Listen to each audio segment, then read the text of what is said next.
तुम्हाला प्रॉब्लेम क्या आहे? तुम्हाला प्रॉब्लेम काय आहे? काय आहे प्रॉब्लेम काय आहे? आम्हाला तिकडे वारंवार त्रास देत आहेत. आम्ही तिथेचेच रहिवाशी असूनही आम्हाला बोललं जातं की तिकडे गाडी लावायची नाही, इकडे चिकन करायचं नाही, मच्छी भाजायची नाही. आम्हाला फक्त एवढंच आहे, येण्या जाण्यामध्ये जे येण्या जाण्याचा काय संबंध आहे? येण्याचा प्रॉब्लेम आहे. तिकडे गेट तिकडे आहे.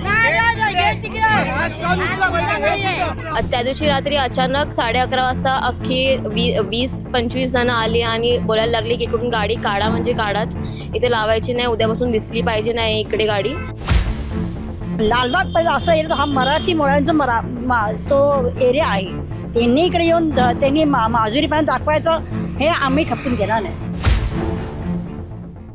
मराठी गुजराती वाद हा मुंबईमध्ये नेहमीच आपल्याला पाहायला मिळतो. मात्र मराठी बहुल भाग असलेल्या परळ विभागात पुन्हा एकदा मराठी आणि गुजराती असा जो एक वाद आहे तो पुन्हा पाहायला मिळालेला आहे. अक्षिका मसूरकर नावाची एक मुलगी आहे जिचा फूड ट्रक हा परळ विभागात असतो आणि त्याच्यावरच काही गुजराती कम्युनिटीने आक्षेप घेतलेला आहे. नेमकं हे प्रकरण काय आहे, कशासाठी हा आक्षेप आहे हे जाणून घेण्यासाठी स्वतः अक्षिका माझ्यासोबत आहे. अक्षिका, काय सांगशील? परळमध्ये तुझा फूड ट्रक आहे, नेमका काय प्रॉब्लेम होतोय, कधीपासून होतोय? 2 हफ्ते झाले आम्हाला तिकडे वारंवार त्रास देत आहेत. आम्ही तिथेचेच रहिवाशी असूनही आम्हाला बोललं जातं की तिकडे गाडी लावायची नाही, इकडे चिकन करायचं नाही, मच्छी भाजायची नाही, हे त्यांचं जैन कमिटीचं म्हणणं आहे.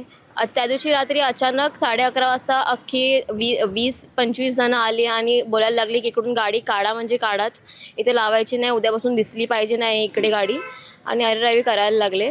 तर आम्ही फार असं घाबरलो होतो, पण सरांनी आम्हाला फार मदत केली आणि आमचे जे आहेत ते पेडणेकर मॅम पण आहेत, त्यांनी पण आम्हाला फार सपोर्ट केला.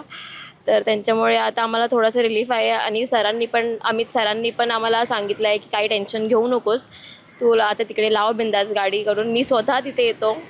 तर ते फारच एक आम्हाला आधार भेटला त्यांचा. साधारण हा जो त्रास होतोय तुला, तो किती दिवसांपासून त्रास होतोय आणि तुझा फूड ट्रक तिथे किती दिवसांपासून आहे?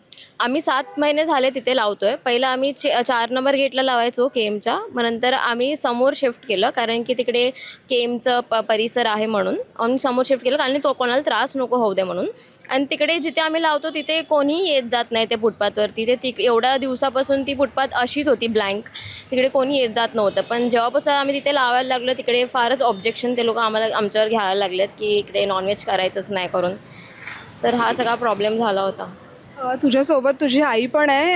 काकू, तुम्ही काय सांगाल? हा जो संपूर्ण प्रकार आहे मुंबईत वारंवार घडतोय, तुम्ही परळमध्ये किती वर्षांपासून राहताय आणि हा जो त्रास होतोय काय सांगाल एकूण?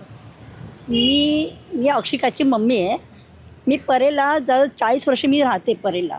आमच्या 4 पिढ्या तिकडे गेल्या तिथे, आणि 4 पिढ्या जाऊन आमच्या जागे आम्ही पहिलं आमचं हक्क जाऊ. ही जे आउटसायडर येतात आणि आपला आवाज करतात हे आम्ही ऐकून घेणार नाही.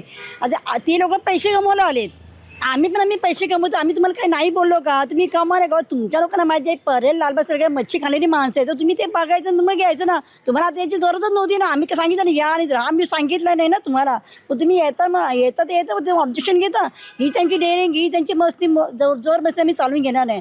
माझी मुलगी कॉलेजला जाते, संध्याकाळी 6 ते 11 ट्रक चालवते आणि मेहनती करते. त्या मेहनती मुलीवरती तुम्ही एकट्या मुलीला बघता, तिचा मित्र तिला साथ देतो, आम्ही पण असतो, आणि तुम्ही अशा एका मुलीला बघून तुम्ही आवाज चढवता, जूनच्या जून येता. तुम्ही आम्हाला दहशत दाखवता का मराठी माणसांना? हे मी खपवून घेणार नाही. जेव्हा आले तेव्हा त्यांनी काय सांगितलं, कशा पद्धतीने तुमच्याशी बोलले? ते पहिला आले चांगलेपणे नाही. जेव्हा आम्ही बोलायचो त्यांनी आवाजच बोलायला सुरुवात की ते आमचं ऑब्जेक्शन आहे, आम्हाला चालणार नाही, आम्ही कांदा लसूण खात नाही, आम्हाला मच्छी चालत नाही, मग इकडं आम्हाला सगळं ते रोज तुमच्या मच्छी चिकन सगळं दिसतंय.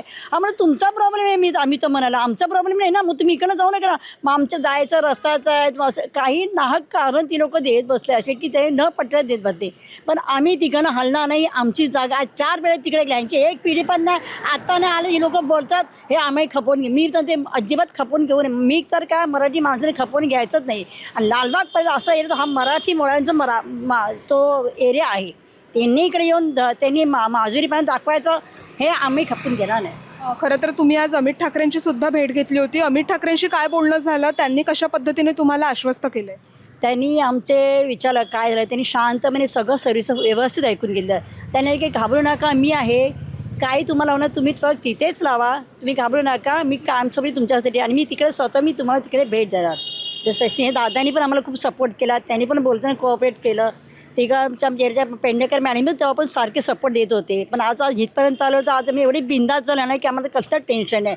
आज माझ्या मुलीच्या मागे हे साहेब म्हणजे अगदी बाबासारखे उभे राहिले. मी त्यांना खूप आशीर्वाद देते. काही मला नाही, असं सगळ्या बहिणीसाठी त्या दादाने यावं आणि सगळ्या बहिणीचा त्यांनी सत्कार करावा, बस माझी एकच इच्छा आहे बस. आपल्यासोबत मनसेचे सचिन गोळे सुद्धा आहेत. सचिनजी, तुम्ही अमित ठाकरेंशी यांची भेट घडून दिलेली होती. खरं तर मुंबईमध्ये फेरीवाल्यांचा मुद्दा सध्या फुटपाथवरनं सगळे जे स्टॉलधारक आहेत किंवा फेरीवाले आहेत त्यांना उचलण्यात येत आहे. मात्र कुठेतरी त्यांच्यावरती अशीही टीका होते की मराठी माणसांना सुद्धा याचा त्रास होतो आहे आणि पुन्हा एकदा मुंबईत परळसारख्या भागामध्ये मराठी गुजराती हा वाद पुन्हा एकदा पाहायला मिळतोय. काय सांगाल? सर्वप्रथम म्हणजे मसुरकर ताईचा जो स्टॉल आहे तो फेरीवाल्यांचा स्टॉल नाही, त्यांची एक गाडी आहे आणि त्या गाडी पण संध्याकाळी चालू होते 5 ते 9, 10 वाजेपर्यंत. कारण का ही ताई कॉलेजला जाते, कॉलेजवरून आल्यानंतर स्वतः व्यवसाय करते. असं नाही की तिने धंदा कोणाला भाड्याने दिला आहे, ती स्वतः उभी राहते आणि स्वतःचा उदरनिर्वाह करते.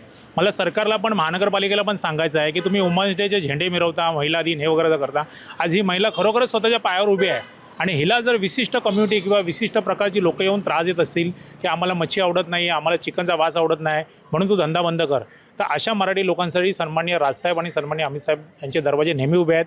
सर मी अमित साहेबांना हा विषय सांगितल्यानंतर अमित साहेबांनी लगेच 2 दिवसामध्ये त्यांची भेट घेतली आहे आणि अमित साहेबांनी त्यांना सांगितलं की मी स्वतः येऊन तुझ्या स्टॉलवर शोरमा खाणार आहे. मला बघायचं आहे की मराठी माणसाला महाराष्ट्रातनं किंवा मराठी माणसाला मुंबईतनं कोण बाहेर काढताय किंवा कोणाचे धंदे बंद करायचे आहेत. तुम्हाला जर वास आवडत नसेल तर तुम्ही मुंबईतून बाहेर व्हा, महाराष्ट्रातून बाहेर व्हा. माझा मराठी माणूस मुंबईतच राहणार आणि मुंबईतच व्यवसाय करणार.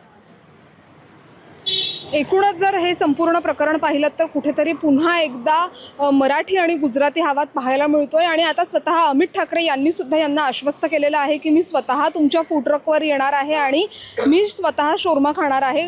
मुंबईमध्ये मराठी आणि गुजराती वाद हा याच्या आधीसुद्धा होता, मात्र आता पुन्हा एकदा त्याला एक हे वेगळं वळण जे आहे ते लागलेलं पाहायला मिळतं. त्यामुळे आता भविष्यात इथं नेमकं काय होतं आहे आणि अमित ठाकरे एकदा त्यांची जी व्हिजिट आहे ती या स्टॉलवरती झाल्यानंतर याच्यात कसे बदल घडतायत हे सुद्धा पाहणं महत्त्वाचं असणार आहे. लोकमत मुंबईसाठी निधी पेडणेकरचा रिपोर्ट.